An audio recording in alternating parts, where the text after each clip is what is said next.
Olá, então, hoje a gente vai ver a dupla suíça de arquitetos Herzog e de Meuron, tá certo?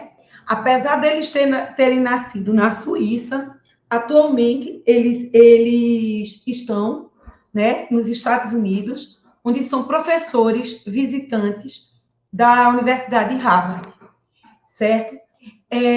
Desde 94, estão trabalhando ali, ensinando arquitetura, ensinando projetos e também, em paralelo, administrando, né, um escritório que tem obras pelo mundo todo, certo? Como a gente vai ver. Deixa eu ir passando.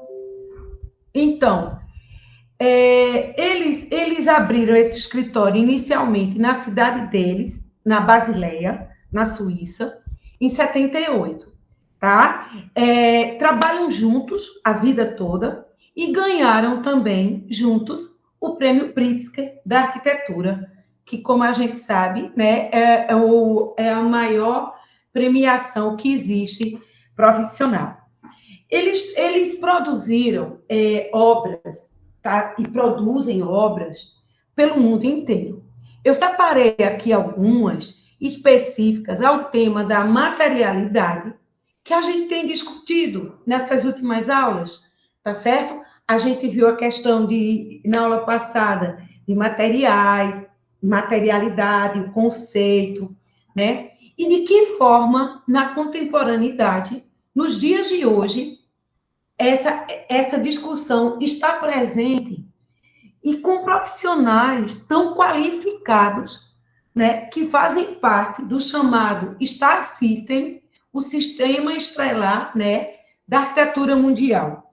Porque, sem dúvida, Herzog e de Meuron fazem parte desse cenário, digamos assim, profissional, junto com Richard Rogers, Jean Nouvel, tá? Com todos esses arquitetos, Calatrava, que as cidades, os países, se orgulham de ter obras produzidas por eles, certo?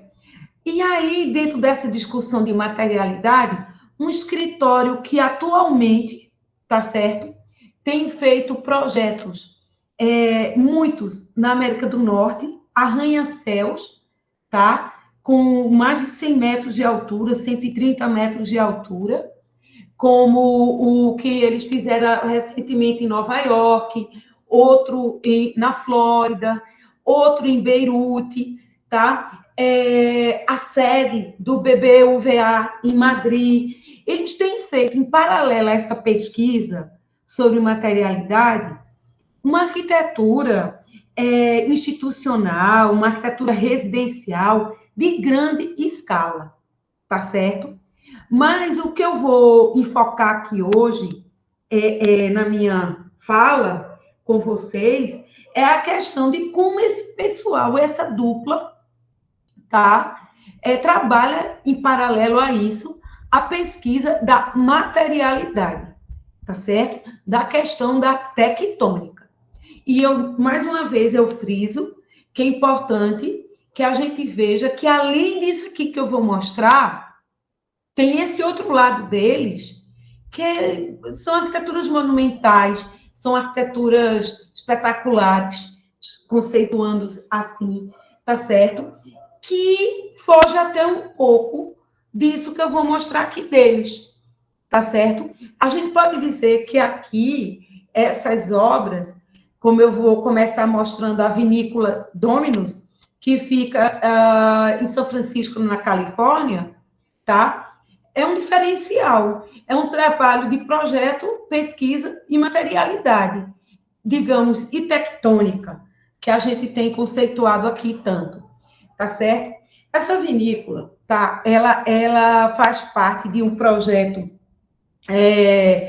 de plantação de uvas do Vale, lá de São Francisco, em São Francisco, na Califórnia, onde tem se incentivado muito a criação de vinícolas, tá certo? Não só, né, a França que produz, né, mas vários países como Espanha, Chile, tá? E a Califórnia, tá, nos Estados Unidos, também está dentro desse rol, produzindo um vinho de altíssima qualidade. Tanto que essa vinícola, Dominus, ela fica numa zona rural, tá certo, californiana, e eles trabalham, eles fazem uma proposta que eu acho muito interessante, tá certo, que é de uma grande caixa, tá certo, fechada, digamos assim, com módulos pré-fabricados, se a gente pode dizer assim, trabalhando o artesanal com a pré-fabricação e usando para isso materiais locais, a pedra, e usando uma técnica que é bastante difundida para a construção de muros de arrimos, que é um muro de gabião, que a gente faz em encostas, contenções e tudo mais. E como é que, né, eles resolvem esse fechamento, essas peles tectônicas com pedras de muros de gabião, né? É fantástico como eles montam esse pano, esse grande fechamento, essa pele, tá certo? Que vocês estão vendo nessa fotografia, e como ele procura se relacionar, eles procuram se relacionar com esse lugar, enquadrando, né, essas paisagens. E aí, quando a gente vai para perto, para analisar esse detalhamento, a gente vê a materialidade, né, de uma arquitetura que a gente pode dizer que é brutalista, porque ela trabalha com a verdade estrutural, construtiva, à mostra, ela não reboca, ela não esconde, ela expõe e tira partido disso para trabalhar a materialidade dessa arquitetura, tá certo? Como vocês estão vendo aqui no detalhe, tá? Esses módulos de pedra de gabião, eles vão criar um planejamento que proporciona um claro-escuro, um jogo de luz e sombra, que vocês estão vendo projetados aqui no chão, certo? Deixa eu aqui, porque o pessoal está entrando fora da hora, corta um pouco. Então, dando continuidade à análise, certo?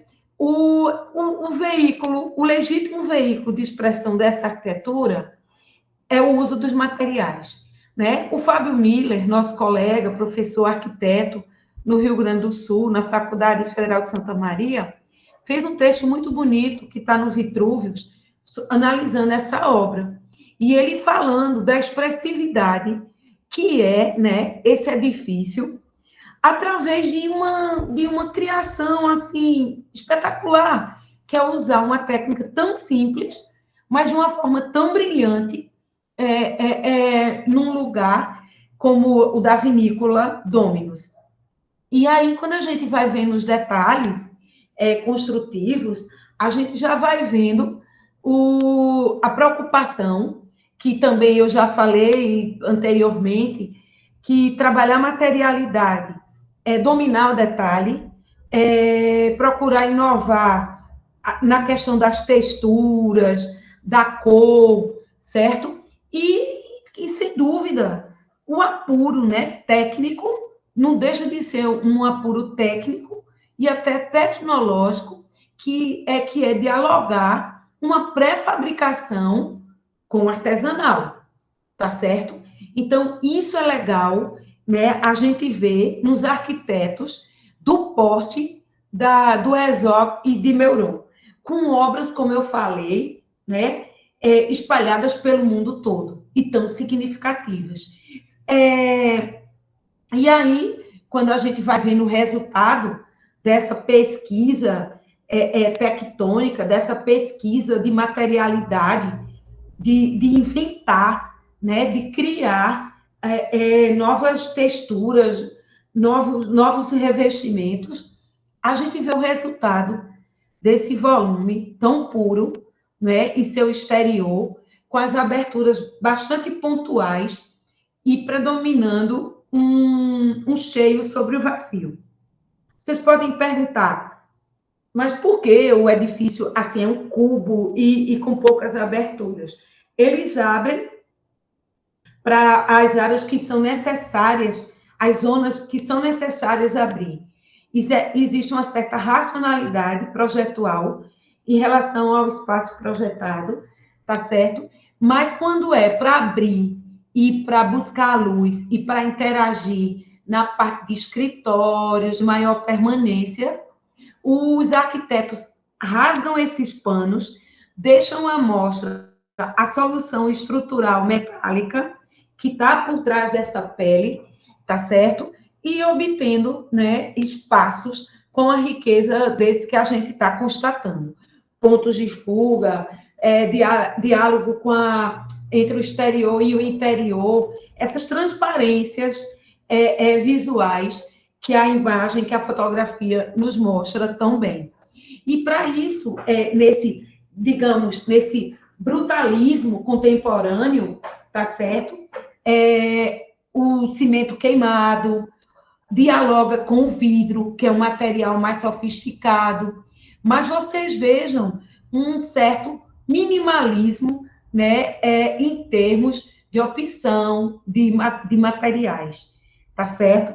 E aí a gente vê mais um detalhe do interior dessa vinícola, né, porque que é uma obra bastante comentada na história da arquitetura contemporânea, pela inovação da dupla, onde toda a estrutura em aço das esquadrias, os contraventamentos, as sustentações desses muros de fechamentos em pedra de gabião ficam totalmente expostos. A materialidade da estrutura continua com o pensamento que quem projeta a forma, projeta a estrutura, e que a arquitetura nasce como um diálogo entre a solução estrutural, tá? E essa materialidade. E aí, dando continuidade a esses ângulos, a esses espaços resultantes desses diálogos, a gente vê a riqueza, né, do delicado do vidro, da modulação do aço, com o rudimentar, né, com o brutalismo da pedra bruta, tá certo? Que é armazenada nessas caixas, tipo o gabião, tá certo? A única dúvida que eu tenho, olhando esse projeto, eu não deixo de pensar, claro, a gente não deixa, que trabalha também com a questão de patologias, é a questão da limpeza, não é? Desses módulos de gabião. O acúmulo, não sei, de insetos, bichos, animais, que possam trazer patologias.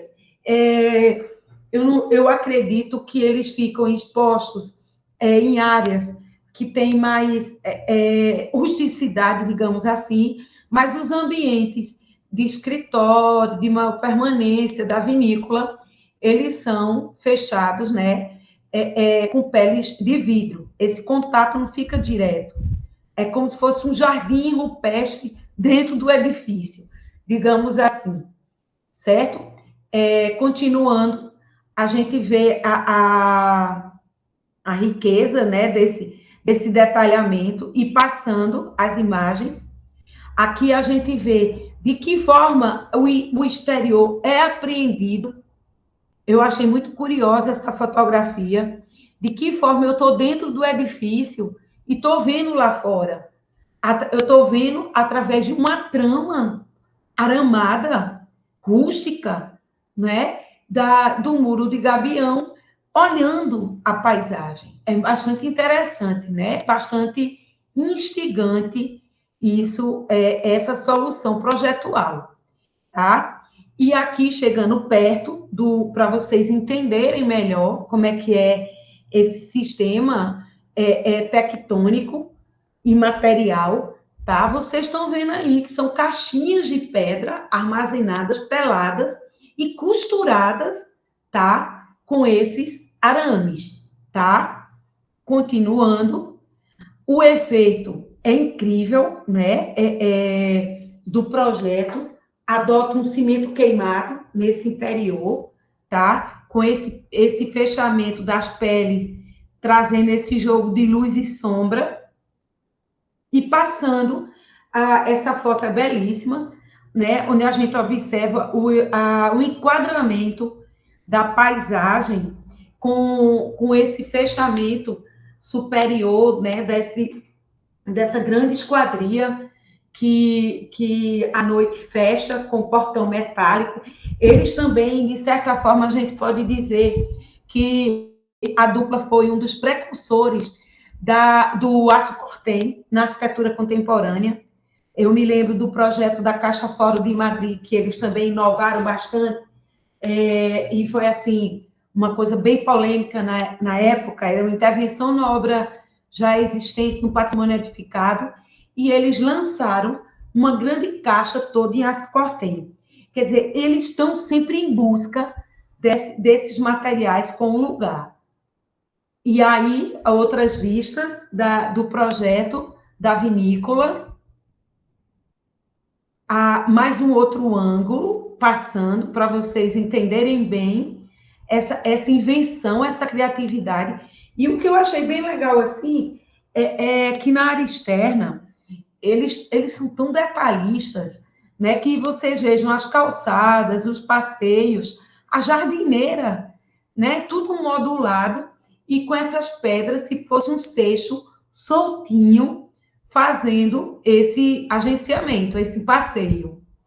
Então, aqui o detalhe de perto, né, dessa estrutura metálica com a pedra sendo suportada. Vejam que não tem o vidro aqui, né, o contraventamento do vão estrutural, tá? E fechado com essa tela que dá para guarda, né, essas pedras da grande fachada em gabião, tá? O detalhe aqui, construtivo, tá? Que vai beber nessa fonte dos muros de gavião, que a gente chama aqui, que são feitos isso para muros de arrimo. Aqui está um muro simples de arrimo, tá? E eu vou mostrar a outra obra que eles fizeram ainda nos anos 80, em 1985, que essa casa também ficou bem famosa, é uma casa de pedra, Stone House, em Tivoli, na Itália, certo? Eu acredito que nessa época, nos anos 80 para 90, eles estavam muito voltados para essa questão do lugar, sabe? E isso, como diz Kate Nesbitt, era muito presente na arquitetura do final do século passado. A gente pode até dizer um regionalismo crítico, né? Trabalhar materiais locais, mão de obra local, e bebendo nas influências do lugar, como o interior da Itália tem muita pedra, algumas regiões vulcânicas, né? Então, eles propõem uma arquitetura que remete um pouco, né, à arquitetura medieval.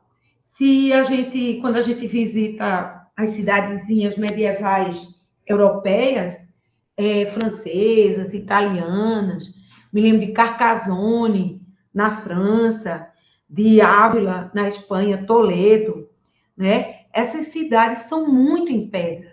A pedra, que a gente estudou aqui, que é um material cerâmico, porque vem do solo, a gente, recordando, os materiais podem ser cerâmicos, metálicos e orgânicos. A pedra está nessa categoria de material orgânico, tá? Ela foi muito usada na antiguidade, se a gente voltar à história da arquitetura.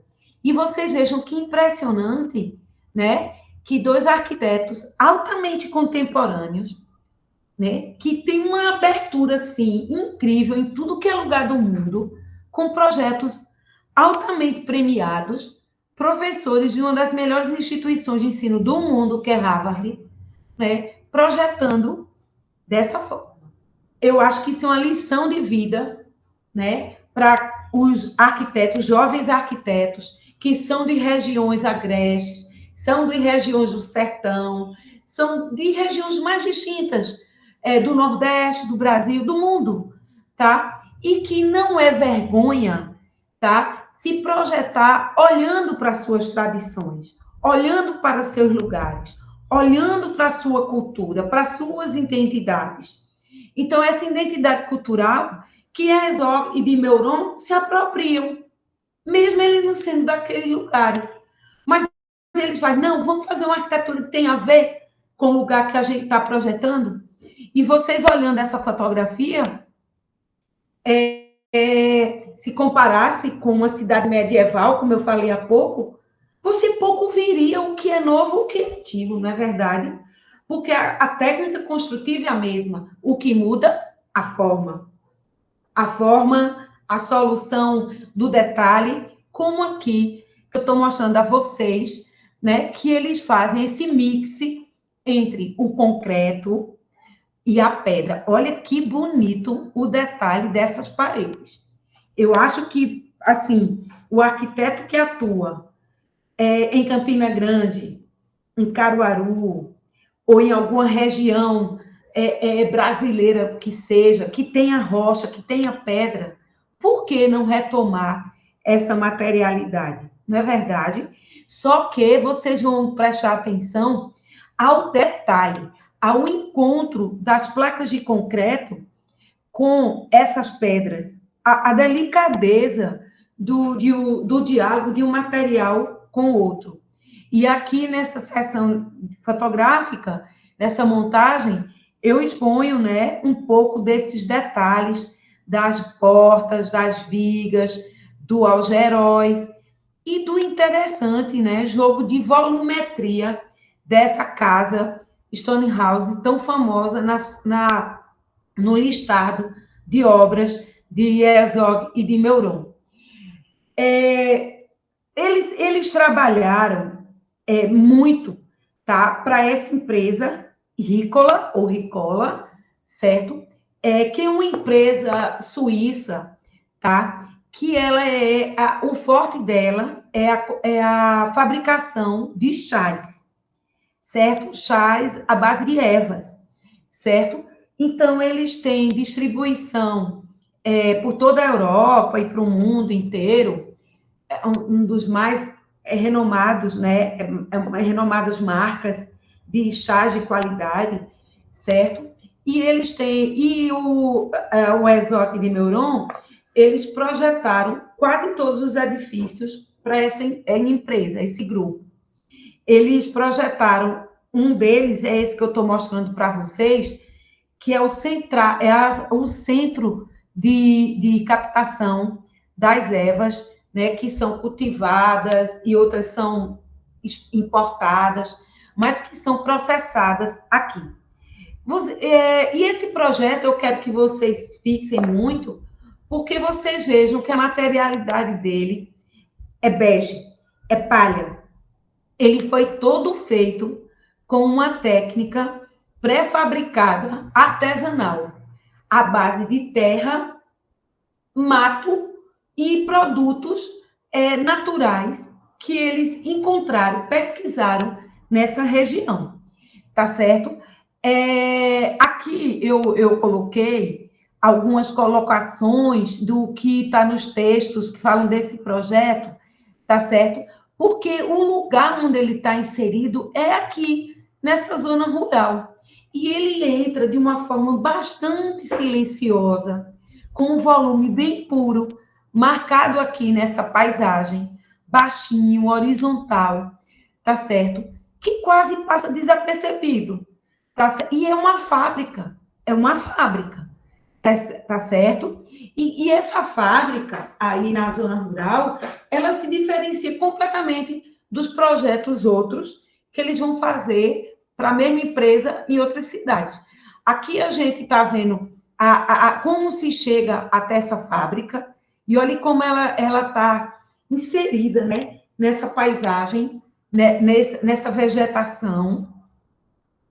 E aqui, chegando mais próximo da fábrica, vocês podem observar que esses fechamentos dessas fachadas, tal como eles fizeram na vinícola Dominus, eles usam aqui peles, fechamentos em placas pré-moldadas, prensadas, tá certo? De terra com ervas, para fabricar esse fechamento. É incrível, né? Como eles fazem essa pesquisa.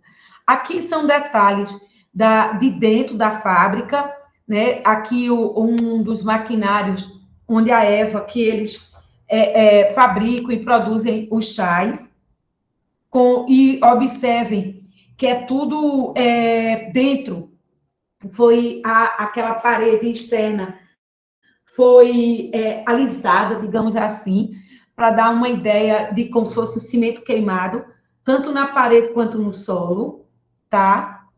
E aqui é um operário suíço, tá? Montando, né, a parede, para vocês verem como é que é o processo de fabricação dela, tá certo?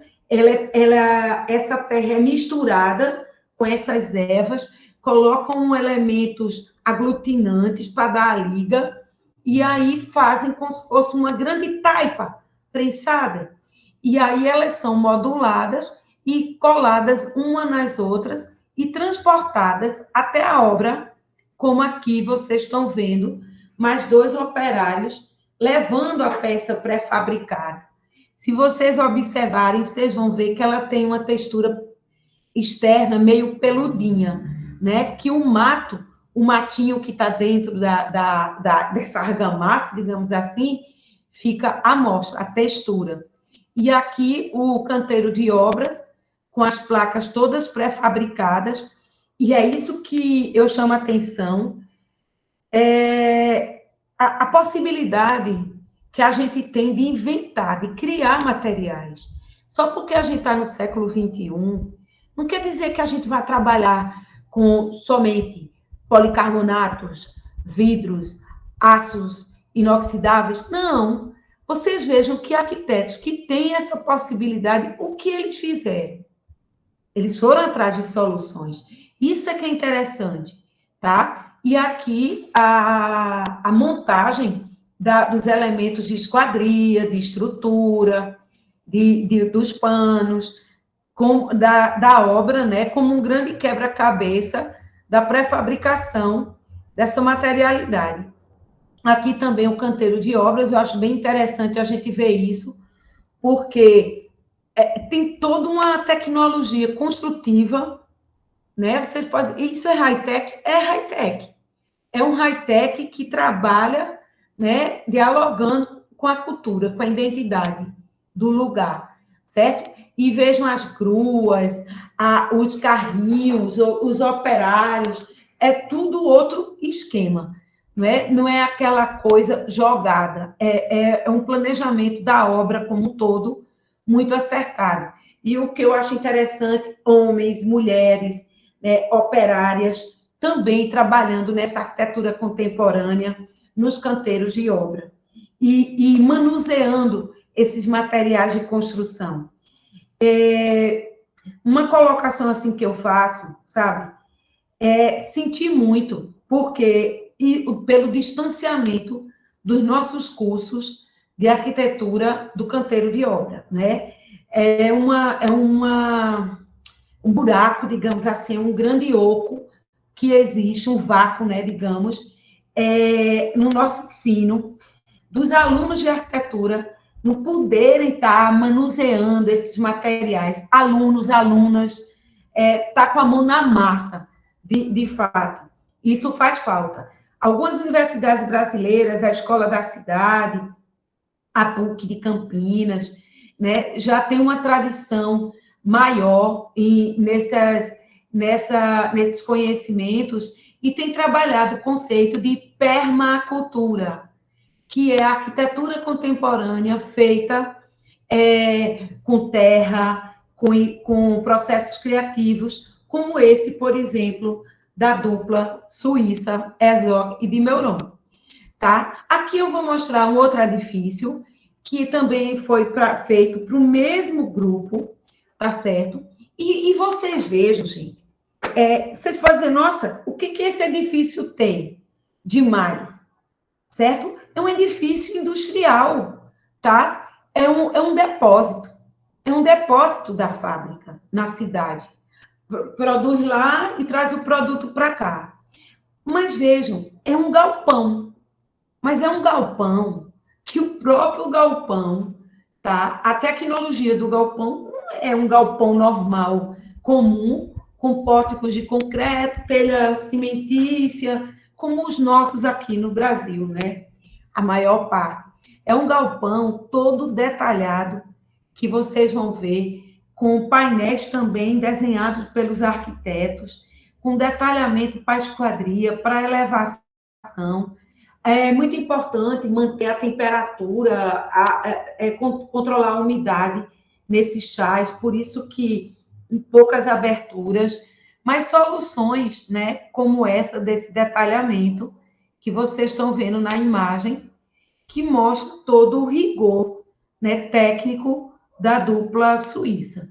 Aqui os arremates de cobertura, onde entra uma luz indireta, certo? Ao lado, a fixação dessas placas brises. E aqui eu vou mostrar os encontros dessas plaquinhas pré-moldadas, né, onde criam frestas que permitem uma aeração e iluminação controlada. E o diálogo desse depósito, desse grande galpão, né, trabalhado dessa forma, com o lugar no qual ele está inserido, que fica do lado de uma pedreira, tá certo? De um paredão de pedra, como vocês estão vendo. E até isso, né, esse diálogo ali com o lugar, eles mantêm. Vou mostrar um outro projeto para esse mesmo grupo, para o Rícola, que é a loja e o escritório, certo? Da Rícola. Vejam que é totalmente diferente. Então, são 3 projetos para o mesmo grupo, só que cada um em um lugar, cada um com uma funcionalidade, cada um com um partido, cada um com uma solução, certo?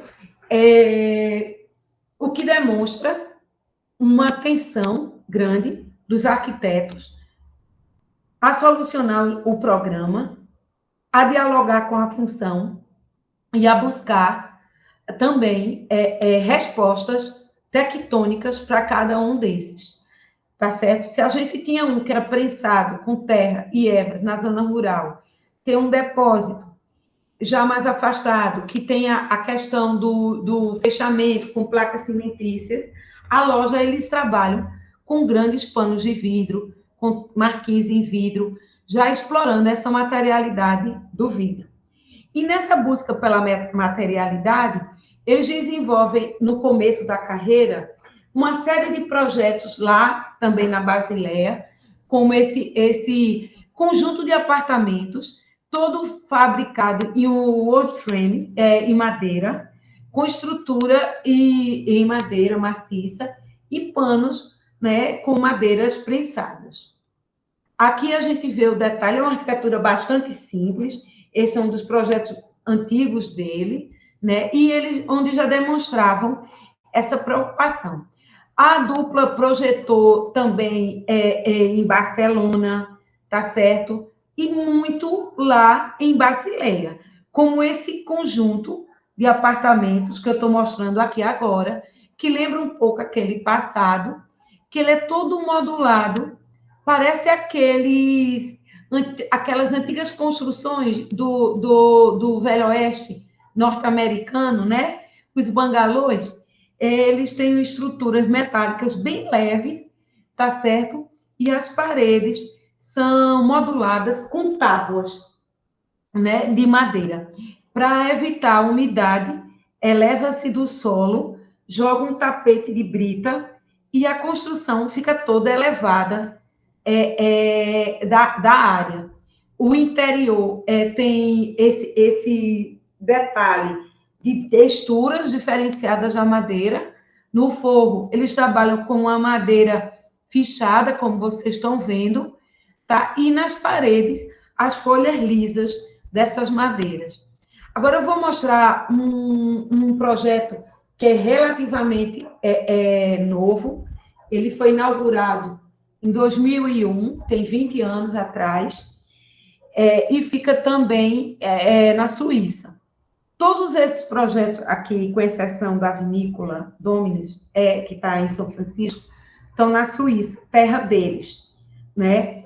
E eu achei esse projeto do Centro de Reabilitação, REAB, certo? Fantástico, né? É como se eles juntassem tudo nesse projeto. É uma clínica de reabilitação para drogados, alcoólatras, certo? E que eles projetam um espaço bastante luminoso, bastante verde, e fica numa área bem horizontal, né, da Basileia, tá? E vejam que está inserida dentro de um grande parque, sem muros, sem limites, mas é outra sociedade, não é? A sociedade suíça, a violência lá não é como a nossa aqui, latino-americana, certo? E os espaços lá podem ser, assim, abertos e integrados, diferente do nosso, né? E aqui, nessa imagem, vocês vejam que eles trabalharam uma grande caixa e recortaram essa caixa com rasgos que entram luz para os pátios internos. E uma parte é teto-jardim, tá? Com as clarabóias para iluminar lá o interior desse centro de reabilitação. E quando a gente vai chegando próximo, vocês vejam que tem alguma coisa dos apartamentos que eles tinham feito anteriormente lá, né? E daquelas primeiras pesquisas dos anos 80, 90. Então, eles tipo que retomam esse vocabulário aqui no centro de reabilitação e trabalham com uma arquitetura muito humanizada. Olha, eu digo para vocês, vocês vendo esses projetos aqui, se vocês visualizarem os projetos, vocês vão dizer, não acredito que sejam deles. Porque é incrível a diferença, né, como eles mudaram agora, no século XXI, agora nos últimos anos. Então, continuando, eu vejo uma preocupação muito grande com jardins, com as áreas externas, e também com as peles de planejamentos de venezianas, né? A delicadeza dessas peles para os quartos onde ficam as pessoas que estão em reabilitação. Agora é fantástico, né? O espaço é um espaço simples, mas altamente humanizado, né? Acolhedor. Eu acho que a madeira traz esse acolhimento, certo? O verde, a textura que é trabalhada no piso, a textura que tem nas peles, e esses enquadramentos, né, do pilotis com o entorno. Eu acho que é um projeto altamente, né, acertado. E eu acho que pode servir de referência para muitos estudos de casos que a gente faz de projetos contemporâneos para terceira idade, para clínicas de reabilitação. Eu acho que é uma fonte inspiradora, sabe? E ao olhar a planta dele, a gente nota uma planta racionalista, né? Bem modulada, baseada numa trama. E eu gostei muito do jogo de cheios e vazios, de recortes, que a dupla fez, né, nesse projeto. Esses agenciamentos, a criação dos pátios internos, criando pracinhas, né, dá uma ambiência a esse lugar, assim, de uma forma ímpar. Traz também a presença de espelhos d'água, como vocês estão vendo, né, para trazer essa leveza da água para a arquitetura e também da melhoria do microclima em épocas de verão, tá certo? mais uns ângulos da questão tectônica do projeto do Centro de Reabilitação Suíço, tá? Vejam, é tão simples e singelo, mas, ao mesmo tempo, tão sofisticado o nível de detalhamento. Aqui uma vista dos espelhos d'água, certo? Com a volumetria.